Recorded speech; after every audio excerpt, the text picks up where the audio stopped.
জনশক্তি রপ্তানিতে এখন বিশ্বে অন্যতম বাংলাদেশ। সরকারি হিসেব পরিসংখ্যানের তৃতীয় বৃহত্তম দেশ হিসেবে স্বীকৃত আমাদের এ মর্যাদা। আচরণ, পরিশ্রম, সততা আর আন্তরিকতায় বিশ্বের ১৫০রও বেশি দেশে বাংলাদেশি কর্মীরা তৈরি করেছেন ভিন্ন ধারার এক শ্রমবাজার। বিদেশে থাকা এই কর্মীদের হাত থেকে ২০১২ সালে দেশে এসেছে ১৪ বিলিয়ন মার্কিন ডলার রেমিটেন্স। প্রকৃত অর্থে রেমিটেন্সই এখন দেশের শীর্ষ বৈদেশিক মুদ্রা আয়ের খাত।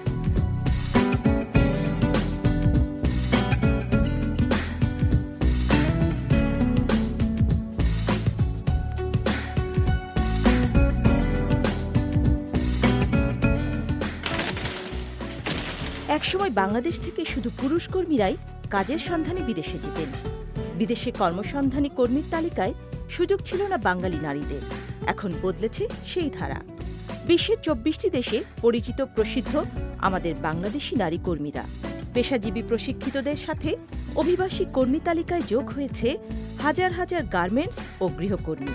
শুধু লেবানন আর জর্ডানেই এখন বাংলাদেশি নারী কর্মীর সংখ্যা ১.৫ লাখের কাছাকাছি। সৌদি আরব, সংযুক্ত আরব আমিরাত ছাড়াও মধ্যপ্রাচ্যের আরও কয়েকটি দেশে সুনামের সাথে কাজ করছেন তারা।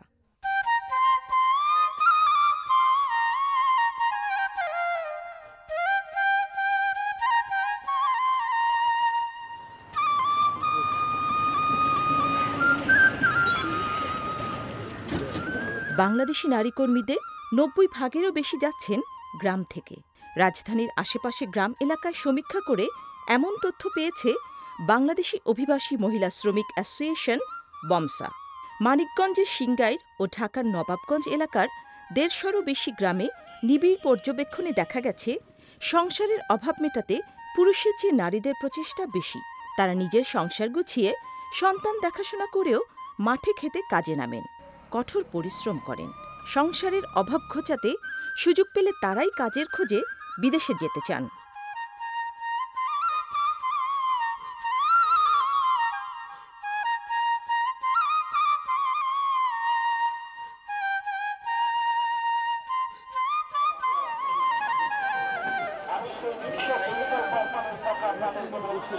নারী কর্মীরা বিদেশে আছেন এমন এলাকার গ্রামীণ হাটবাজারের চিত্রও এখন বলে দেয় পরিবর্তনের খবর। আগে বাজারে মানুষ কেনাবেচা করতেন ক্ষেতের ফসল, সবজি। এখন সেখানে উঠছে গ্রাম্য ছোটখাটো শিল্পপণ্য, যা গড়া হচ্ছে বিদেশ থেকে পাঠানো নারী কর্মীদের অর্থ থেকে। বলা যায় বদলে যাচ্ছে গ্রামীণ অর্থনীতিও।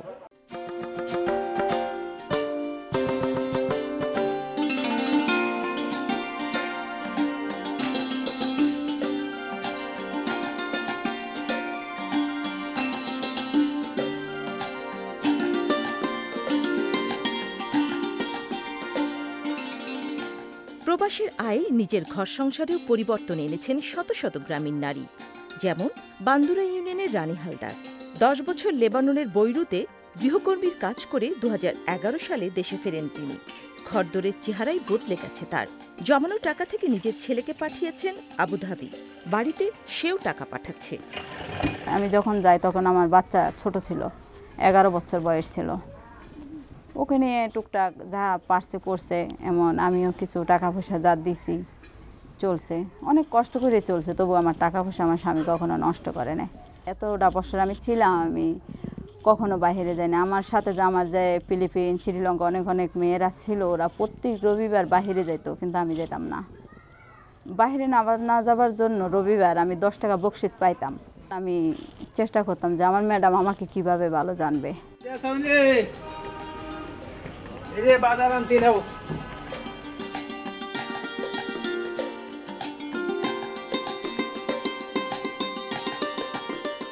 স্বামী সংসার হতে দীর্ঘদিন দূরে থাকার কষ্ট বুঝেছেন রানী হালদার। তবে অভাবের দিন থেকে বেরিয়ে এখন সুখের সময়টাই বেশি তার। উনি তো বিদেশ গেল, আমি নৌকায় থাইকে বললেন না, নৌকায় থেকে ওই যে নদীতে বিলে খালে দেয় না বেশাল বায়, ওইভাবে আমি বেশাল বেশি নৌকায় ঘিরে বাজার করে আবার নিজে রান্না করছি, ওই নিজে রান্না করে আবার পোলা স্কুল থেকে নিয়ে আইছি, আবার পোলার খাওয়াইছি, আবার পোলা খেলাধুলা করবা গেছে। এই 10 বছর টাকা দিয়ে তুই বাড়ি করছি, এই ঘর করছি।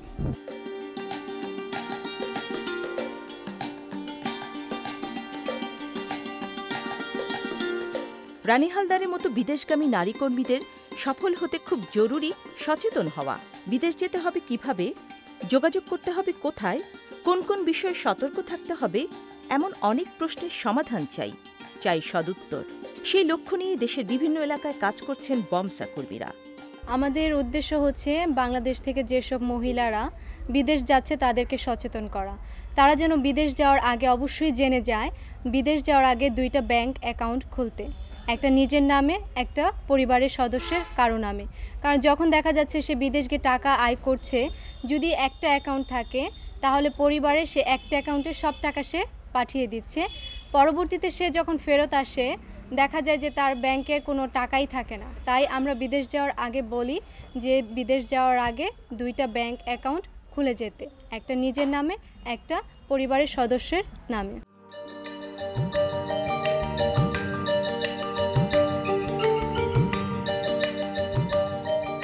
ঢাকার কল্যাণপুর অফিস থেকে অভিবাসী নারী কর্মীদের সহায়তায় এসব প্রকল্প চালাচ্ছে বমসা। বাংলাদেশি অভিবাসী নারী কর্মীদের প্রথম এবং সবচেয়ে বড় সংগঠন বমসা। সংগঠনের প্রধানরাও একসময় কাজ করতেন বিদেশে। অভিজ্ঞতা থেকে আজ তারা সচেতন করছেন বিদেশগামী নারী কর্মীদের।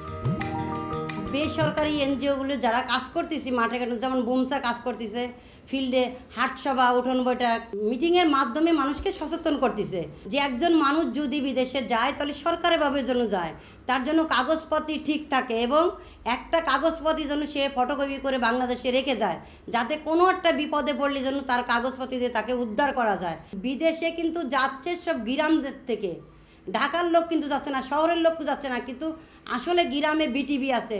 সরকার যদি একটু চেষ্টা করে যে বিটিভির মাধ্যমে বিদেশটাকে প্রচার করার জন্য এই অভিবাসনের ক্ষেত্রে, তাহলে আরও ডেভেলপ হইব। আমরা কিন্তু সবসময় বলি যে কর্মী, নারী কর্মী হোক, পুরুষ কর্মী হোক, আপনারা বাইরে যাওয়ার সময় অবশ্যই বিএমইটির ক্লিয়ারেন্স নিয়ে যাবেন। কারণ বিএমইটির ক্লিয়ারেন্স নিতে গেলেই আমরা যে কতগুলো বিষয় আমরা চেক করি, তার ভিসাটা জেনুইন কিনা, তার কাজটা জেনুইন কিনা, সেখানে গিয়ে সে বেতন ঠিকমতো পাবে কিনা, অন্যান্য সব বিষয়গুলো কিন্তু আমরা চেক করে নিশ্চিত হয়েই তখন তাকে আমরা স্মার্ট কার্ড দিই। এই স্মার্ট কার্ড যখনই একজন কর্মী পায় তখনই কিন্তু তার নিরাপত্তা সুরক্ষিত হলো। ওই দেশে যাওয়ার পরে যে বিপদে পড়ে, এই বিপদটা থেকে রক্ষা পাওয়ার জন্য তাদের প্রথমত ট্রেনিংটা আরও বেশি ভালো করে করতে হবে। ট্রেনিংয়ের মধ্যে কিছু ফাঁক আছে, যে যেই ভাষাগুলি শেখায় ওইখানে যাওয়ার পরে দেখা গেছে মিলতেছে না। ওখানে যদি কোনো অসুবিধায় পড়ে, রোগ হয়, তখন কিন্তু মালিকে এটা দেখে না, এই মালিকে যাতে দেখে এটার জন্য ব্যবস্থা নিতে হবে। 3 সপ্তাহের ইন্টেন্সিভ ট্রেনিং দিই, এতে করে তারা কি কাজ করবে, কিভাবে সিচুয়েশন ফেস করবে, কাজের পরিধি কীরকম হবে, পরিস্থিতি কীরকম হবে, সেই সম্বন্ধে তাদের সম্যক জ্ঞান দেওয়া হয়। তারা যাতে কোনো রকম নির্যাতনের শিকার না হয়, প্রত্যেকটা স্পন্সরে আমরা সুনির্দিষ্টভাবে কন্ডিশন দিয়ে দিই যে তাদের ইন্স্যুরেন্স নিতে হবে। নারীর ক্ষমতায়ন, নারী কর্মীকে সচেতন করে গড়ে তোলা আর বিদেশে বিপদে পড়া নারী কর্মীদের পাশে দাঁড়ানোর কাজটি করছে বমসা, যার যাত্রা শুরু হয় 1998 সালে। এমবেসি থেকে সমস্ত রকমের সহযোগিতা করতে হবে, তার জন্য 24 ঘন্টা দরজা খোলা থাকতে হবে। বমসা থেকে আমরা যেটা করি, 24 ঘন্টা আমাদের ফোন সার্ভিস খোলা থাকে আমাদের 3 জনের।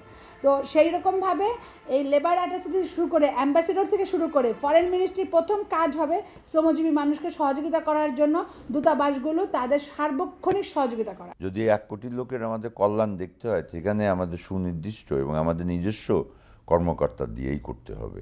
লেবার অ্যাটাচিদের একটা আলাদা ডিপার্টমেন্ট করার চিন্তাভাবনা আমরা করছি, নাহলে তাদের যদি জবাবদিহিতা না থাকে, আমরা কিন্তু বিদেশি কর্মীদের, বিদেশে যারা অবস্থান করতেছেন তাদের কল্যাণ নিশ্চিত করতে পারবো না। প্রত্যেকটা নারী অভিবাসী শ্রমিককে আবাসিক প্রশিক্ষণ দিয়ে পাঠানো উচিত। আমাদের এই মুহূর্তে 37টি কারিগরি প্রশিক্ষণ কেন্দ্র আছে, আর আরও 35টি প্রশিক্ষণ কেন্দ্র নির্মাণাধীন আছে। এই 35টি কেন্দ্র হয়ে গেলে প্রতিটি জেলায় কমপক্ষে একটি করে কারিগরি প্রশিক্ষণ কেন্দ্র শুধু আমাদের মন্ত্রণালয়ের আওতায়ই থাকবে। এমবাসিগুলো মোটেই তাদেরকে সহযোগিতা করে না। ইভেন আপনারা জানেন যে লেবাননে প্রচুর নারী শ্রমিক যাচ্ছে, যেখানে কিনা এখন পর্যন্ত দূতাবাস প্রতিষ্ঠিত করা হয়নি।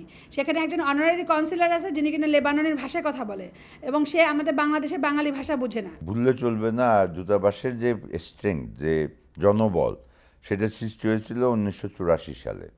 তখন বিভিন্ন জায়গায় এত লোক ছিল না। এখন 22 লক্ষ লোকের জন্য যদি 10-12 জন কর্মী অফিসার ওখানে এমবাসিতে থাকে, তাদের পক্ষে পুরো একটা দেশের জনগোষ্ঠীর সামাল দেওয়া কষ্টেরই ব্যাপার।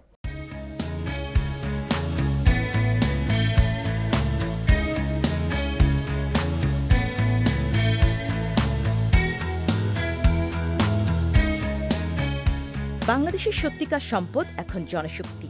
পুরুষের পাশাপাশি এদেশের নারী কর্মীরা সফলতার সাথে ছড়িয়ে পড়বেন গোটা বিশ্বে, এমন দিন খুব বেশি দূরে নয়। কিন্তু সেজন্য আমাদের তৈরি হতে হবে এখন থেকেই, সতর্ক নজর রাখতে হবে সব দিকে। এজন্য খুব জরুরি সরকার ও বেসরকারি সেবা সংগঠনগুলোর সমন্বয়। একই লক্ষ্যে যৌথভাবে পথ চলতে হবে, তবেই হাতের নাগালে পূর্ণ সফলতা।